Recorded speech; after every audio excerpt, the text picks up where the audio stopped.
এই 4 লক্ষ জনসাধাৰণক যি আমাৰ সাংবিধানিক প্ৰাপ্য যিবিলাক আমাৰ অধিকাৰ তেখেতসকলে আমাক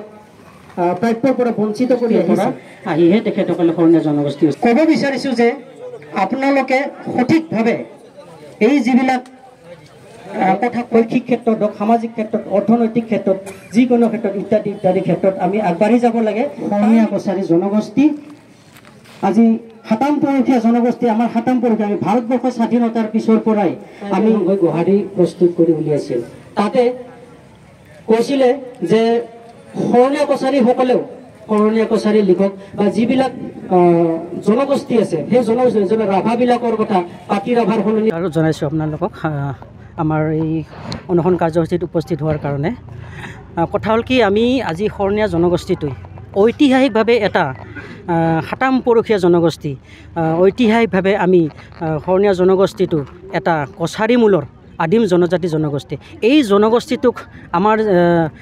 যিবিলাক মানে প্ৰাপ্য অধিকাৰ এই অধিকাৰসমূহ চৰকাৰে আজিলৈকে আমাক আজি বহুত বছৰ ধৰি আমাৰ মানে যেনেকৈ আমাৰ জনজাতি প্ৰমাণ পত্ৰখন বন্ধ কৰি ৰাখিছে আমাৰ ল'ৰা ছোৱালীবিলাক ছাত্ৰ ছাত্ৰীবিলাক এতিয়ালৈকে মানে উচ্চ শিক্ষাৰ লগত লগতে আমাৰ যিবিলাক মানে উচ্চ পদ আছে কিছুমান চাকৰি বাকৰিৰ ক্ষেত্ৰত গতিকে ৰাজনৈতিক ক্ষেত্ৰত শৈক্ষিক ক্ষেত্ৰত গতিকে এই ইত্যাদি সমূহৰ কাৰণে আমাৰ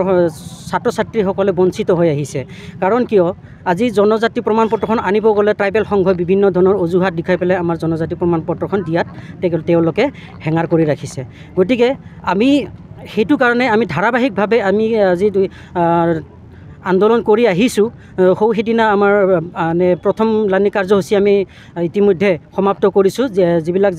জিলা আছে সেই জিলা পৰ্যায়ত আমি এটা বিক্ষোভ কাৰ্যসূচী লৈছিলোঁ সেই কাৰ্যসূচী ইতিমধ্যে আমাৰ সমাপ্ত হ'ল আৰু এতিয়া আমি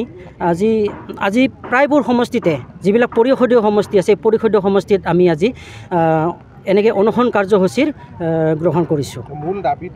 মূল দাবীটো আমাৰ আপোনালোকে জানে যে শৰণীয়া জনগোষ্ঠীটো আমি বাৰ কৈ চিঞৰি মানে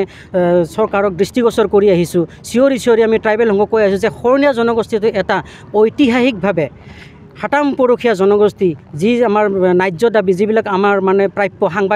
সাংবিধানিক অধিকাৰ সেই অধিকাৰসমূহ তেখেতসকলে আমাক বঞ্চিত কৰি আছে যেনেকৈ আমাৰ জনজাতি প্ৰমাণ পত্ৰখন তেখেতসকলে দিয়াত মানে বাধাৰ হেঙাৰ হৈ থিয় দিছে তেখেতসকলৰ ৰাজনৈতিক যিবিলাক মুনাফা সেই ৰাজনৈতিক মুনাফাৰ কাৰণে তেখেতসকলে আমাৰ শৰণীয়া জনগোষ্ঠীটোক এনেকৈ অৱহেলিত ৰূপত ৰাখিছে গতিকে সেয়েহে আমি তেখেতসকলক আজি মানে দৃষ্টিগোচৰ কৰাৰ কাৰণে আমাৰ যিবিলাক মানে কাৰ্যসূচী এই এনেকুৱা ধৰণৰ কাৰ্যসূচীবিলাক আমি হাতত লৈ আছোঁ এই ক্ষেত্ৰত মুখ্যমন্ত্ৰী ডাঙৰীয়াই কৈছে আমি মানি লৈছোঁ কিন্তু কথাটো হৈছে কি বড়ো কছাৰী আমি চাৰ্টিফিকেট ল'লোহেঁতেন যদিহে আমাৰ হাতত বড়োৰ যিটো তথ্য যদি থাকিলহেঁতেন কিন্তু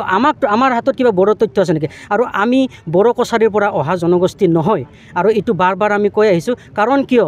ইয়াত মানে সাংবিধানিকভাৱে লিখা আছে যেনে ব্ৰিটিছৰ সময়তে এই শৰণীয়া জনগোষ্ঠীটোৰ যিবিলাক মানে দস্তাবেজ আছে ভাৰতৰ হওক অসমৰ হওক বা ব্ৰিটিছৰ দিনৰ যিবিলাক দস্তাবেজ আছে তাতে লিখি থোৱা আছে শৰণীয়া জনগোষ্ঠীৰ কথা গতিকে আমি কেনেকৈ মানি ল'ম বড়ো জনগোষ্ঠীৰ পৰা আমি আহি পেলাই আমি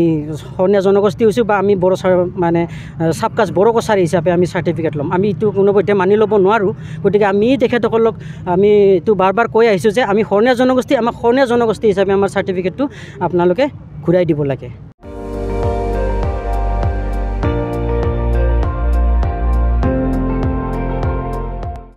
আপুনি চাই আছে ND24 সৰ্বশ্ৰেষ্ঠ নহয় সৰ্বোত্তমৰ দৌৰ